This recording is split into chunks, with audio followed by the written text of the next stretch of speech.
નમસ્કાર. જી નમસ્કાર. આપ મારી સાથે જે હરોળમાં બેઠા છે ત્રણેય મહાનુભાવોને જોઈ રહ્યા છો.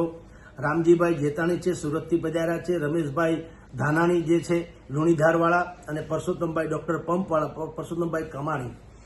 આ ત્રણેય હસ્તીઓ, આમ કહો તો એ લોકો તો ના પડે પણ હું એને હસ્તી શબ્દ વાપરું છું. એ ત્રણેય હસ્તીઓ કારણ કે પરોપકાર માટે થઈને નીકળેલી આ હસ્તીઓ છે. અહીંયા રાજકોટના રેસકોર્સ ગ્રાઉન્ડમાં જે જલકથાનું આયોજન ડોક્ટર કુમાર વિશ્વાસના શ્રી મુખેથી જલકથા, વિશ્વની પ્રથમ જલકથા છે અને આજે એનો બીજો દિવસ છે.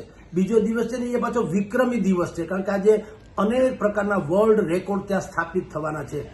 એ જલકથા માટે થઈને તેઓ આવ્યા છે. તન મન ધનથી એ સહયોગી બન્યા છે એમાં, અને એની પણ ઈચ્છા છે કારણ કે માદરે વતન એનું સૌરાષ્ટ્ર રહ્યું છે. એટલે એ લોકો ઈચ્છે છે કે સૌરાષ્ટ્ર અને કચ્છમાંથી, આમ તો ગુજરાતભરમાંથી પણ સૌરાષ્ટ્ર કચ્છમાંથી દુષ્કાળને સંપૂર્ણપણે દેશવટો મળી જવો જોઈએ. હું તો એમ જ કહું છું કે આ ધરતીને નવપલ્લિત કરવા માટે થઈને જે કરવું ઘટે એ આ ત્રણેય હસ્તીઓની, આના જેવી અનેકો હસ્તીઓ જે છે એમાં યોગદાન આપી રહી છે, આ યજ્ઞમાં આહુતિ આપી રહી છે.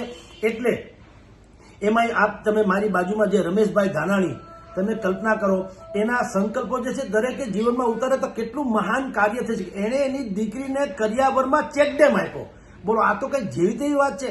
અને આવું સંભવ છે. ચેકડેમ ઇન ધ સેન્સ એણે ચેકડેમ બંધાવી આપ્યો એટલે જે તે આખા ગામને કરિયાવર આપ્યો એમ કહો તો ચાલે. ખાલી દીકરી નહીં, આખા સાસરિયા નહીં, સાસરિયા વાડને એણે આપ્યો એમ કહો તો હાલે. કારણ કે એના તળમાં પાણી નીચે ઉતરા હોય, તળ ઊંચા આવે તો એ ધરતી છે એ લીલોતરી, લીલી ચાદર ઓઢી કહેવાય કે લીલી ચૂંદડી ઓઢાડી હોય એમ કહેવાય. તો આમ બહેતરીન કાર્યો માટે થઈને આ લોકો જે નીકળ્યા છે અને યોગાનુયોગ આજે મારા ઘરે મારા મહેમાન થયા છે. અમે પણ બહુ હર્ષ અનુભવીએ છીએ. મારા ફાધરને મળ્યા, મારા ધર્મપત્નીશ્રીને મળ્યા અને અરસપરસ જે છે વિચારોનું આદાન પ્રદાન કર્યું. એટલું જ નહીં, અરસપરસ એકબીજાના હોંસલો વધાર્યો. અને પરસોત્તમભાઈ, આપ બધા જાણો છો, ડોક્ટર પંપથી બહુ વિખ્યાત એની કંપની છે આપણે, અને અનેકો સેવા કાર્યો એણે કર્યા છે. એના ગામમાં એણે પોતાનું જે છે સમાજનું ભવન બનાવ્યું છે, સ્કૂલ ઇત્યાદિ બનાવવાની પરિકલ્પના છે. આમ, અને જેતાણીભાઈ તો હવે એના વિશે મારે તમને ગીરગંગા ટ્રસ્ટની સાથે બી સંકળાયેલા છે અને અનેકવિધ સેવા સંસ્થાઓ સાથે આ લોકો બધા તનમન ધનથી જોડાયેલા છે. હું હરેક મારા અનેક વિડીયોમાં જ્યારે આવું બધી ડિબેટ્સ હોય ત્યારે કહું છું કે આ સંસાર, આ પ્રકૃતિથી જેમ આપણે આખી ધરતી હરિયાળી છે એમ સરકારથી બધું ચાલે નહીં, પણ આવા સનિષ્ઠ અને સદગ્રહસ્થ લોકો જે છે એના યોગદાનથી આ સંસાર વધુ પડતો તમે જુઓ તો ખીલેલો દેખાય છે. અને એ જેની મીઠી છાયામાં આપણે બધા કરીએ છીએ, લીલા લહેર કરીએ છીએ, આવા બધી જ હસ્તીઓ જે કરે છે એ એનું જે યોગદાન આપે આપણે એમાંથી ઝીલી લઈએ તો પણ બહુ મોટી વાત ગણાશે. આજના અવસરે એ બધા અમારા ઘરે આમંત્રણ આપવા પણ આવ્યા હતા. આ ગીરગંગા જલ ટ્રસ્ટ જે થઈ છે એના આમંત્રણ માટે પણ આવ્યા હતા.